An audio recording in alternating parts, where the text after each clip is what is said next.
যে ফুলপুরা শরীফের মুজাদ্দিদুজ্জামান হযরত দাদা হুজুর পীর কেবলা রহমাতুল্লাহ আলাইহির হুজুরের আওলাদ পীরজাদা তোহা সিদ্দিকী হুজুর যখন কোন একটা বক্তব্য দিয়েছিলেন, তথাকথিত এই সমাজের এক শ্রেণীর মানুষ যারা এক কথায় গীবতে পড়ে আছে, পৃথিবীর জমিনে এই শ্রেণীর মানুষ থেকে আমাদের সাবধান হতে হবে। সেটা যে দলেরই হোক, যে মতাদর্শের হোক, এটা ফুলপুরা সিলসিলা দাবি করুক আর যেই দাবি করুক, তিনি এক বক্তব্য দিয়েছেন, তার বক্তব্যকে তেনাকে ছোট করার জন্য মানুষকে কিন্তু না না না না, আল্লাহ পাকের কোরআন বলছেন যে অত ইজ্জু মানতাসা অত জিল্লু মানতাসা। আল্লাহ পাক যাকে ইজ্জত দেন, আল্লাহ যাকে সম্মান দেন, এই সম্মান ইজ্জতের মালিক পৃথিবীর কেউ নয়। এই সম্মান ইজ্জতের মালিক একমাত্র আল্লাহ। আল্লাহ যাকে সম্মান দেবেন, পৃথিবীর কেউ তাকে টেনে তুলতে পারবে না। আর আল্লাহ যদি তাকে সম্মান নিচে নামিয়ে দেয়, কেউ তাকে সম্মান বেশি দিতে পারবেও না। তো তিনি কি বলেছেন এই বিষয়ে একটুখানি আমরা সকলে শুনি। আমাকে সাপে কামড়েছে, অনেক ঘটনা যাচ্ছি না। রাসূল পাক কি করলেন, যে জায়গায় আবু বকর সিদ্দিক হুজুরের সাপে চবল মেরেছিলেন, কামড়েছিলেন, আল্লাহর নবী কি করেছিল? পানি পড়ে কি খাইয়েছিল? এই কথা বলছেন না কেন? কোন তাবিজ বেঁধে দিয়েছিল? কথা বলেন। আর কোন শেখের বেটে খাইয়েছিল? রাসূল আমার কি করলেন, নিজের মুখ মুবারক থেকে একটু থুতু নিয়ে একটু লাগিয়ে দিলেন যে জায়গাটা কামড়েছিল। লাগাবার সঙ্গে সঙ্গে সাপের যন্ত্রণা, বিষের যন্ত্রণা সব নিরাময় হয়ে যায়। জোরে বলেন। আজকে একটা পীরের আওলাদ এসেছে আপনাদের কাছে, শুনেলেন?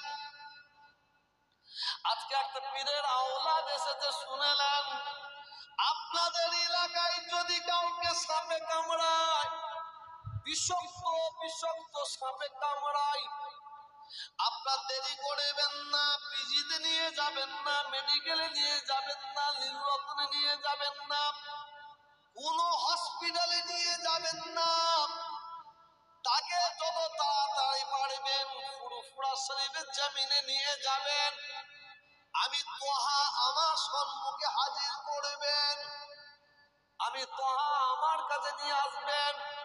আল্লাহর কসম খেয়ে বলছি, আমি তোহা কি করব, একটু থুতু বের করব মুখ দিয়ে, যে জায়গায় কামড়েছে লাগিয়ে দেব, দিবার সঙ্গে সঙ্গে সাপের বিষ সব নিরাময় হয়ে যাবে।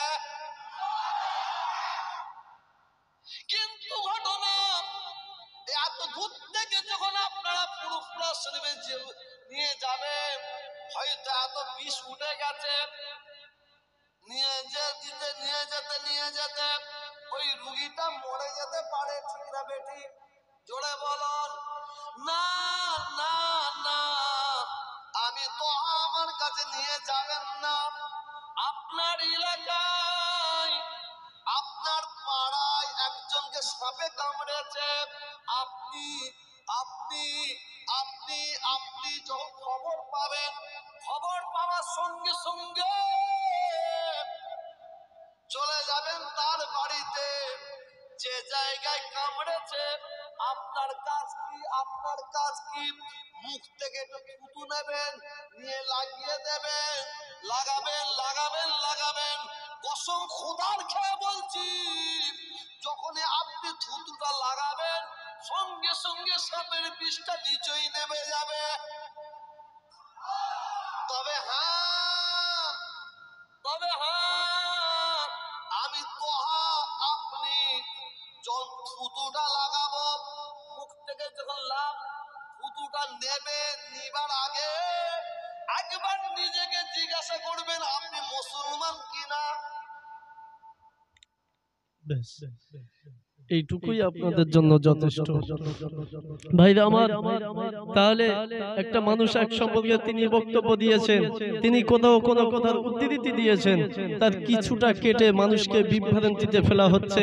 ঠিক এমনই মুফতি আব্দুল মাতিন সাহেব হুজুরকে নিয়ে তিনিও একটা বক্তব্য, একটা বিশেষ করে যারা টাকা চেয়ে ওলা, অর্থাৎ যারা ধার্য করে নেয়, এই সমস্ত ওলামাদের বায়ানকে যারা শোনে বা তাদের দাওয়াত করে, তেনারা তাদের একটা গোষ্ঠী মানুষকে নিয়ে তারা আবার মুফতি আব্দুল মাতিন সাহেবকে ছোট করার জন্য তারাও ময়দানে নেমেছিল। হে ভাই, হে যুবক, তুমি যে আজকে ইসলামের প্রতি মুসলমান বলে দাবি করো, কোন সিলসিলার মানুষ বলে দাবি করো আমি জানি না, তবে তোমার কাজ এটা হতে পারে না। রাসূলুল্লাহ বললেন, আল গিবাদু আশাদ্দু মিনাজ জিনা, অর্থাৎ জিনার থেকেও নিকৃষ্টতম কাজ এই সমালোচনা করা। আজকে দুনিয়ার যারা মুসলমান, যারা ইমানদার সেজে দাবি করছো, তো আল্লাহ কাকে কি সম্মান দেবে না দেবে আল্লাহ বেহতার, তিনি ভালো জানে। কেউ কারো উঁচু করলেও সে বড় হয়ে যাবে না, আর কেউ পা ধরে টানলেও সে নিচু হয়ে যাবে না, ছোট হয়ে যাবে না। তো আমরা সাবধান হই, আমরা সচেতন হই, আমরা মুসলমান আল্লাহকে ভয় করি, আল্লাহর ভয় আমাদের দিলে রাখি।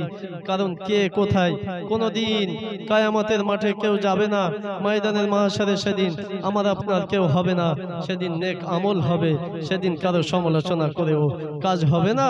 উল্টো এই সমালোচকদের এই যে মিথ্যা রটানোর বদৌলতে আল্লাহ পাক আপনাকে আপনার নামায় আমলগুলো তার নামায় আমলে চলে যাবে। এটা আমরা সকলে মাথায় রাখবো ইনশাআল্লাহ।